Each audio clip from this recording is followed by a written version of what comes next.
morning class. Open your SST book, lesson number 8, our natural resources.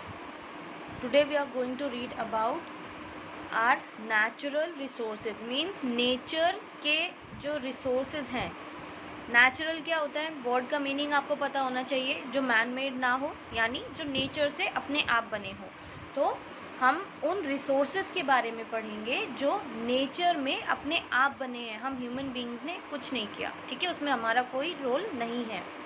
और ये natural resources जो है वो हम ह्यूमन बींग्स के लिए क्या है, गिफ्ट की तरह है, क्योंकि हम अर्थ के इस गिफ्ट को क्या कर सकते हैं, यूज़ करके अपनी लाइफ को और बेटर बना सकते हैं और मीनिंगफुल बना सकते हैं. ठीक है, आपका जो एयर एंड वाटर है ये भी क्या है, रिसोर्सेज की कैटेगरी में आता है. अगर एयर और वाटर ना हो तो क्या हम जिंदा रह सकते हैं? नहीं. तो कुछ रिसोर्सेज तो ऐसे हैं जो बहुत ही ज़्यादा एसेंशियल हैं हमारे लाइवलीहुड के लिए और हमारे लाइफ के लिए. ठीक है, और कुछ रिसोर्सेज ऐसे हैं जिनको हम यूज़ करके अपनी लाइफ को और मीनिंगफुल बनाते हैं. So let's start the lesson. Nature has gifted our earth with a large variety of rocks, soils, minerals, vegetation, animals, etc. We use these gifts of nature to fulfill our day-to-day needs. Nature ने हमें क्या दिया है? अर्थ में बहुत सारे बड़े बड़े गिफ्ट दिए हैं. ठीक है, जैसे रॉक्स हो गए, सॉइल हो गई, मिनरल्स हो गए, वेजिटेशन हो गए, एनिमल्स हो गए. ये सब क्या है, नेचर ने हमें अर्थ पे जो गिफ्ट दिए हैं वो हैं. अब आप कहेंगे गिफ्ट तो मैम होता है, मतलब टॉय देना चाहिए था अच्छा सा, या फिर कोई मोटर कार देनी चाहिए थी, ठीक है, या रिमोट कंट्रोल कार देनी चाहिए थी. ये सॉइल कैसे हमारे लिए गिफ्ट हो गया? मतलब मिट्टी किसी के लिए कैसे गिफ्ट हो सकता है? तो आप सोचो, अगर सॉइल ना होती तो क्या हम अपनी जो फूड ग्रेन्स हम खाते हैं या फूड आइटम हम खाते हैं, वेजिटेबल्स खाते हैं, वो ग्रो हो पाती? क्योंकि वेजिटेबल्स को या प्लांट्स को ग्रो करने के लिए सॉइल की नीड होती है, क्योंकि सॉइल में क्या होते हैं जो उनको ग्रो करने के लिए हेल्प करते हैं, इम्पॉर्टेंट मिनरल्स होते हैं. ठीक है, तो बिना सॉइल के उनको ह्यूमस भी नहीं मिलता. ठीक, तो प्लांट्स ग्रो नहीं हो पाते. तो क्या आप कुछ खाने के लिए मिट्टी होती ही नहीं तो कुछ ग्रो कर पाते? नहीं. कुछ ग्रो नहीं कर पाते तो आपके पास कुछ खाने के लिए होता? नहीं. कुछ खाने के लिए नहीं होता तो क्या आप जिंदा रह पाते? नहीं. ओके, सो ये सब क्या है, बहुत बड़े गिफ्ट्स हैं जो नेचर ने हमें दिए हैं, आपकी मोटर कार से कहीं ज़्यादा इम्पोर्टेंट एंड लार्ज. ठीक है, ऐसे ही मिनरल्स, वेजिटेशन, एनिमल, ये भी हमारे जो नेचर ने हमें गिफ्ट दिए हैं वो है. ठीक है, वेजिटेशन मतलब होता है ये जितने भी आप जंगल देखते हैं ना या ग्रीनरी देखते हैं, वो सब क्या है, वो वेजिटेशन का पार्ट है. अगर वो ना हो तो ऑक्सीजन लेवल लो हो जाएगा या ऑक्सीजन ही नहीं रहेगी, क्योंकि वेजिटेशन जहाँ पर होगी वहाँ प्लांट्स क्या है, ऑक्सीजन छोड़ेंगे और तभी हम ब्रीद इन कर सकते हैं उसको. जब वेजिटेशन नहीं होगा तो ऑक्सीजन नहीं होगी एयर में, ऑक्सीजन नहीं होगी तो हम ब्रीद नहीं कर पाएंगे, हम सांस नहीं ले पाएंगे. हम सांस नहीं ले पाएंगे तो सिंपल सी बात है, हम जिंदा नहीं रह सकते. सो ये सभी क्या है, नेचर के गिफ्ट हैं हमारे लिए जो नेचर ने हमें दिए हैं. और हम क्या करते हैं, इन गिफ्ट्स को यूज़ करते हैं अपनी डे टू डे नीड मतलब होता है ज़रूरत, अपनी रोज़ की जो ज़रूरतें हैं उनको पूरा करने के लिए इन गिफ्ट्स का यूज़ करते हैं. Early man was depend upon the environment as he was not aware of the utility of these gifts. जो पहले अर्ली मैन थे उनको इन गिफ्ट्स के बारे में ज़्यादा पता नहीं था. ठीक है, जब अर्थ पे इंसानों ने जन्म लिया, ह्यूमन बींग्स ने जन्म लिया, और आपको पता है कि हम किससे बने हैं, हम जो आपके चिंपैंजीज या मंकीज़ आप कह लीजिए, चिंपैंजीज, उनके टाइम के साथ उन्होंने क्या किया, दो पैरों पे चलना स्टार्ट कर दिया. ठीक है, उसके बाद शिकार करना शुरू कर दिया, हंट करना शुरू कर दिया. फिर फायर, उनको पता चला कि हाँ फायर पे कुछ, आप अगर कोई हंट करते हैं किसी एनिमल को, उसको फायर में डाल के छोड़ देते हैं, वो पक जाता है तो उसको और इजीली डाइजेस्ट किया जा सकता है.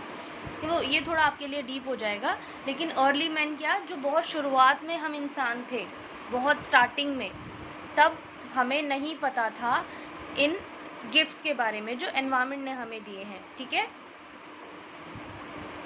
With the passage of time, human beings learned to convert these gifts of nature into useful articles and started using natural resources more meaningfully. लेकिन टाइम के बीतने के साथ साथ जो हम ह्यूमन बींग्स हैं उनको इन नेचर के गिफ्ट्स के बारे में पता चला और हमने इन गिफ्ट्स को यूज़ किया, ठीक है, और इन्हें यूज़ करके यूज़फुल आर्टिकल्स बनाए, ठीक है, और इन रिसोर्सेज को और अच्छे तरीके से यूज़ करना स्टार्ट किया। यूज़फुल आर्टिकल मतलब यूज़फुल चीज़ें बनाई, ठीक है, जैसे आपके जो मेटल्स निकले अर्थ में से, वो भी क्या है, मिनरल्स निकले, या अर्थ के ऊपर की जो लेयर होती है, सॉइल थी, वो क्या है, ये सब गिफ्ट है नेचर की। तो इन सब की क्या यूज़ हो सकते हैं वो हमें धीरे धीरे पता चलने शुरू हुए और हमने अपनी लाइफ को और ईजी बनाना शुरू कर दिया। The discovery of fire led to the practice of cooking and other processes. जो आग की खोज थी, डिस्कवरी ऑफ फायर, फायर मतलब आग, आग की जो खोज थी उससे क्या हुआ, उससे खाना पकाना सीखा हमने कि खाने को पकाकर खाया जा सकता है, तो इजीली वो डाइजेस्ट हो सकता है, उसको इजीली चबा सकते हैं, च्यू कर सकते हैं और टेस्टी भी हो जाता है, ठीक है। और हमने आग से और भी बहुत सारे काम सीखे, ठीक है, नॉट ओनली खाना बनाना, लेकिन और भी बहुत सारे काम धीरे धीरे हमने जो आग से किए जा सकते थे, फायर से किए जा सकते थे, वो किए।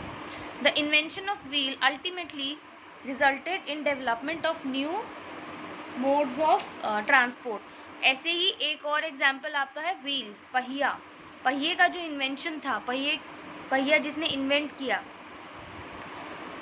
उससे क्या हुआ, अल्टीमेटली क्या रिजल्ट आया, बहुत सारे नए नए तरीके के मोड ऑफ ट्रांसपोर्ट बनने लगे।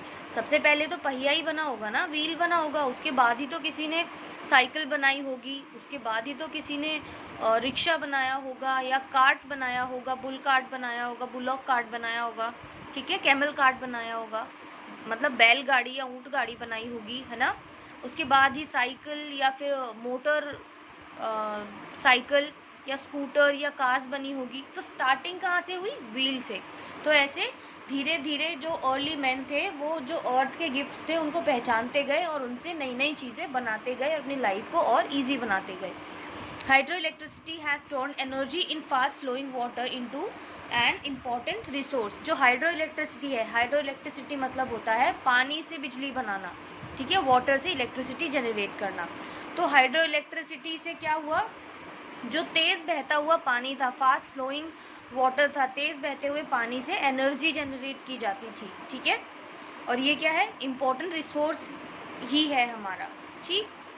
जो हाइड्रो इलेक्ट्रिसिटी है वो पानी से, यानी पानी हमारा नेचुरल रिसोर्स है, उससे बनी, ठीक है। Now types of natural resources. अभी हमने ये तो रीड किया नेचुरल रिसोर्सेज होते क्या हैं और इसका यूज़ हमने धीरे धीरे कैसे करना स्टार्ट किया। Now let's start reading about the types of natural resources. Natural resources can be broadly categorized into exhaustible and inexhaustible resources. अगर हम मोटे तौर पर कहें तो जो आपके नेचुरल रिसोर्सेज हैं उनको हम दो कैटेगरीज में डिवाइड कर सकते हैं, एग्जॉस्टेड एंड इनएग्जॉस्टेड। एग्जॉस्टेड कौन से रिसोर्सेज होते हैं, exhaustible resources. Exhaustible resources are those which are found in limited stock. Exhausted कौन से रिसोर्सेज होते हैं, जो लिमिटेड हैं, मतलब अगर हम फॉर एग्जांपल आप इसको ऐसे समझिए, जैसे आप केक आपके घर में आया तो वो क्या हुआ, केक लिमिटेड है, अगर आप एक पीस ऑफ केक खाएंगे तो फिर उस केक में से वन पीस ऑफ केक ख़त्म हो गया, वो दोबारा से मैजिक से वहाँ पर नहीं आ जाएगा, वो ख़त्म हो गया। ऐसे ही आप सेकेंड पीस ऑफ केक खाएंगे, थर्ड पीस ऑफ केक खाएंगे, ऐसे करके आप जितना केक खाते जाएंगे उतना केक ख़त्म होता जाएगा, ठीक है।